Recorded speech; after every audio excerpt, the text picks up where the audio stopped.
কোরআনুল কারীম কেন আপনি মানবেন না? মানব জীবন পরিচালনার জন্য যা কিছু প্রয়োজন, আপনার জীবনের কোনখানে কোথায় কি প্রয়োজন, সংসার থেকে নিয়ে সংসদ পর্যন্ত, প্রাইমারি স্কুল থেকে নিয়ে সর্বোচ্চ ডিগ্রিধারী বিশ্ববিদ্যালয় পর্যন্ত, দেশের সব জায়গায় আনাচে কানাচে যা কিছু প্রয়োজন রে বান্দা, দুনিয়ার অন্য কোথাও যাওয়া লাগবে না, আমার কোরআনুল কারীমের কাছে আসো। মা ফাররাতনা ফিল কিতাবি মিন শাই।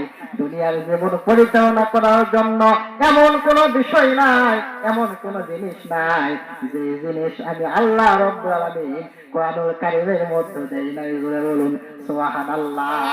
সেই কোরআনের বাণী ভুলে গেছি মোরা, হাদিসে মনেতে নাই, পরিচয় দিতে লজ্জায় মরি, অবাক দৃশ্যমান